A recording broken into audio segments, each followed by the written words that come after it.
Happy Friday. I am so happy to be back. There's a couple of weeks off there, and I'm excited to be here with Dr. Lisa Gumina.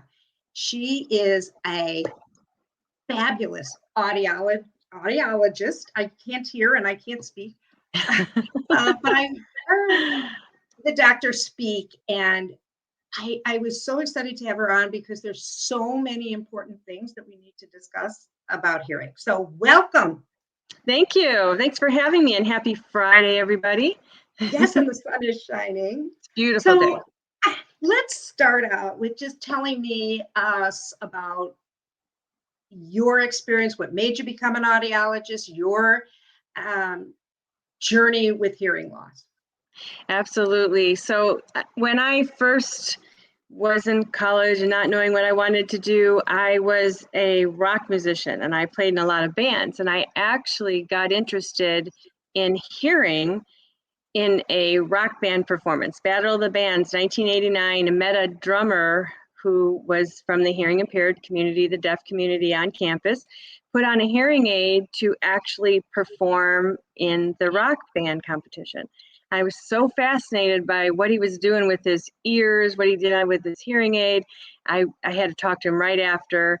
And that next week, I wanted to become an audiologist, was learning more about how important our ears are to everything that we do day to day. And not just in music, but in our health too, learning all of that I've learned about the ears. So I kind of went through audiology in the back door. And I think if you talk to most audiologists, it's kind of interesting how we get to where we are. So it's with my music that I've developed this love for preserving our hearing and rehabilitating our hearing.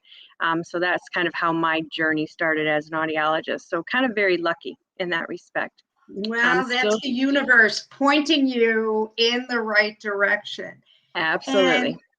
And, tell us a little bit more about, I think that two things people really want to know, what do hearing aids do? What are the best hearing aids? But also, I want to talk about what the loss of hearing, how it's the brain and what happens. I think that people have to understand it's not the ear, it's the brain. So absolutely. And I think one of the biggest understatements of understanding about hearing is our ears truly simply funnel sounds to our brain. So I always think about my 1800s hearing aid I have here, right? Our ears are literally funnels to the brain, get sound more to the brain. It's just like if you pick up a seashell at the beach and you start to hear, you hear things clearer and crisper. Well, our ears are simply those funnels that help us get sounds to our brain stems. So what is so important about hearing loss? Hearing loss actually has a definition.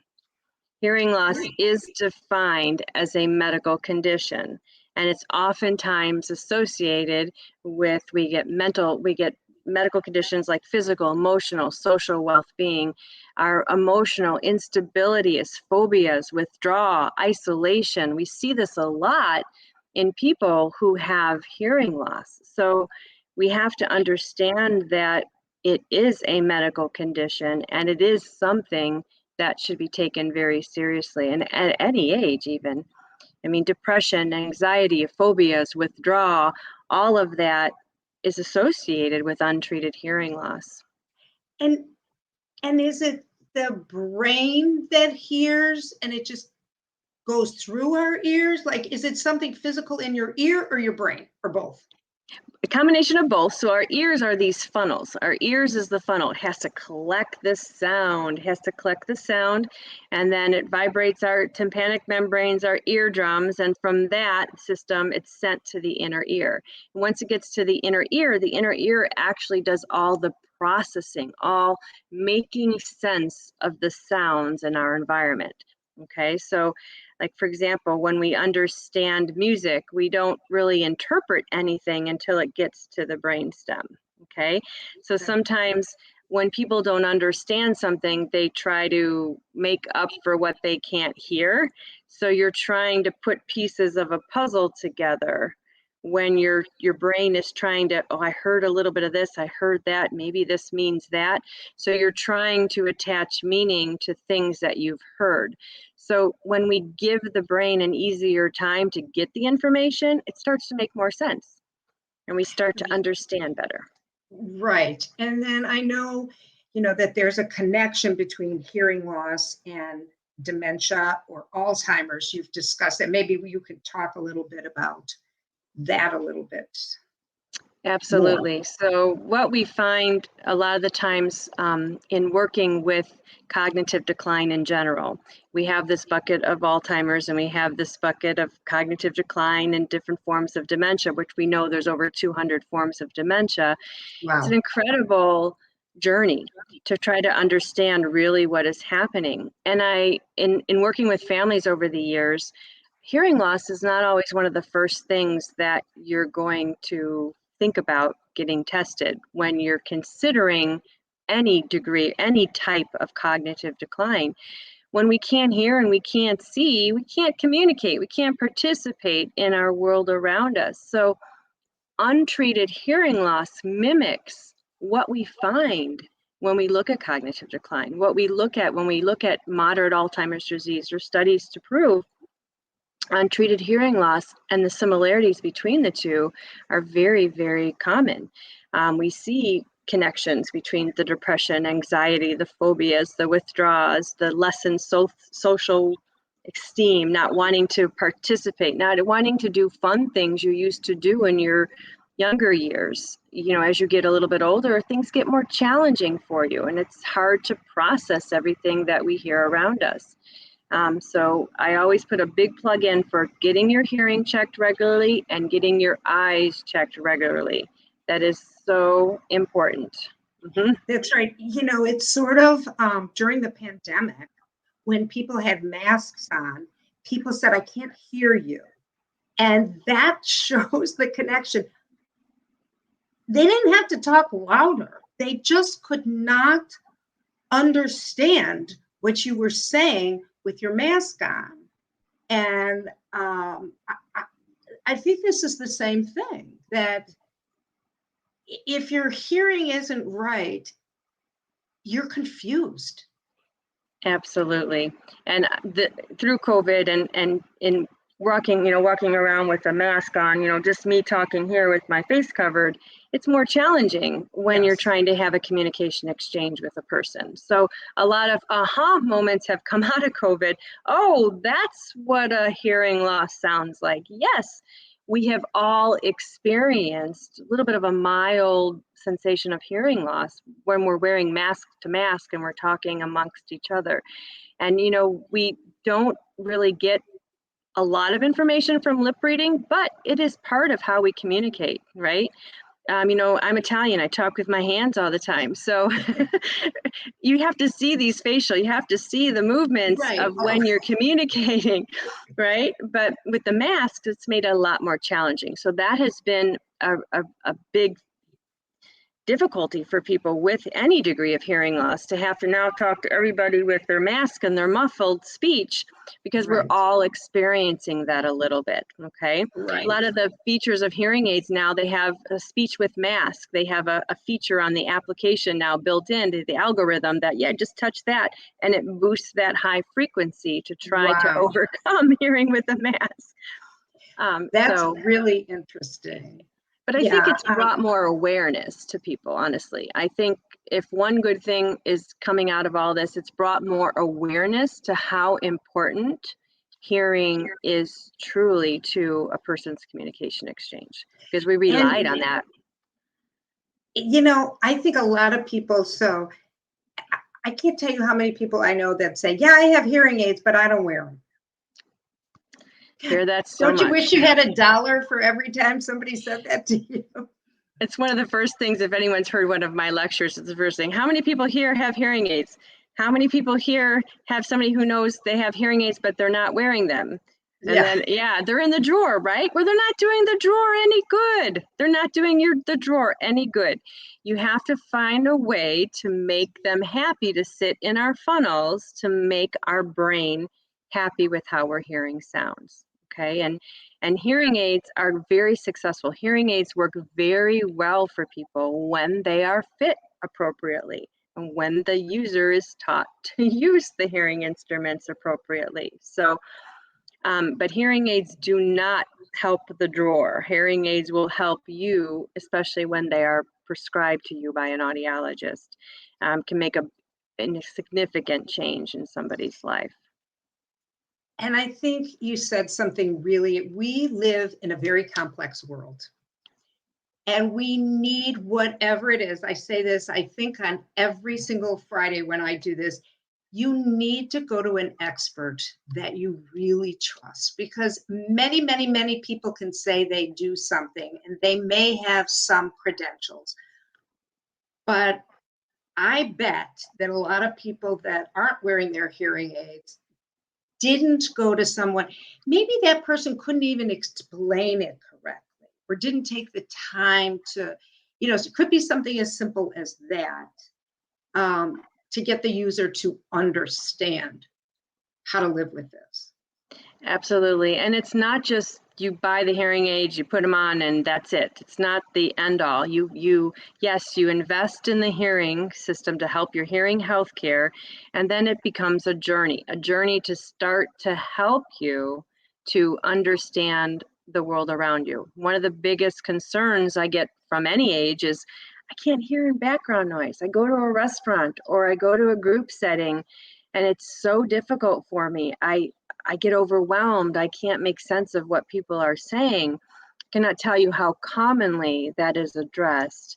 And, you can successfully wear hearing aids in a noisy environment. It takes training. You are training your brain to hear and understand things again. That is the truth with the hearing aid purchase. You're not just purchasing a hearing aid and the world is south. You're purchasing the hearing aid to invest in retraining your brain to begin the hearing journey. Okay. And I say that legitimately. It is a journey. All right. Some people adjust in a couple weeks. Some people take 6, 8, 9, 10 months more to adjust. Everybody's different. So what people need, what I'm hearing is, this is buying a set of resistance weights. And just having the weights in your, house is not helping. But it's the repeated use to try and get your brain and your body in sync. And I think, I will tell you, my husband has tried them. This has never been a discussion with whomever, to my knowledge, that it's a process of training your brain little by little to work with that. And challenge you along the way, challenge you to go into noise, challenging you to try that noisy environment, challenging you to go to that group, challenging you to talk to that person's voice you couldn't hear before. You got to train yourself to become more knowledgeable in your own thought processes on how to work with this. How do I hear in this environment? And I think it's some focus, it's, when children learn to talk, and my grandchildren, I'm watching them, and it's done automatically, but it's that repetitive talking to them that they start picking up the words. It's like one day they don't say the word, 5 days later they say the word, because they've trained their brains to recognize that as a word in the English way. Exactly. And that's part of how that process works. And we all have that process somewhat naturally. I mean, that's how we're, given that inside trait to want to learn. We want to all improve to some degree. And we have to understand that it is truly training ourselves to make sense of the world around us. I have this website, thinkhearing.org.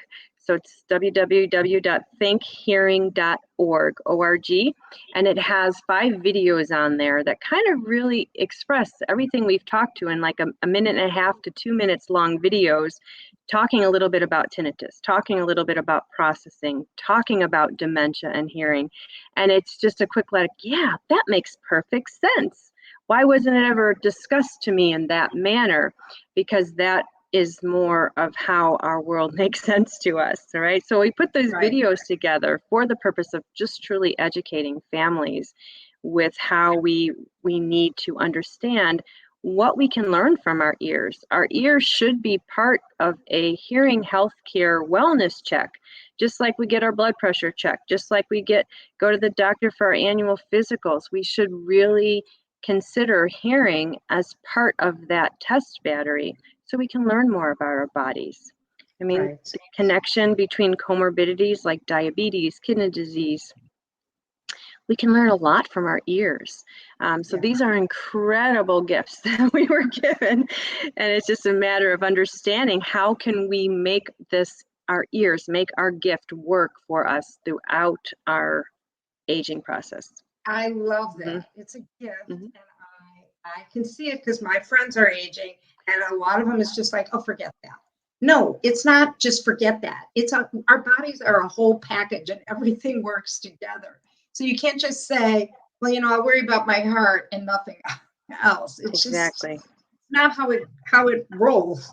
So, Our whole body. And I do talks on hearing and the whole body and all of that. Yeah, and oh, I'm going to be tomorrow night, Saturday, July 30th. I'm going to be on the American Health Front, CBS Channel 2 at 6 o'clock. I'm going to be one of the doctors featured on that show to talk about wellness awareness in hearing healthcare. So I was very honored to have that opportunity, and I'm looking forward to that.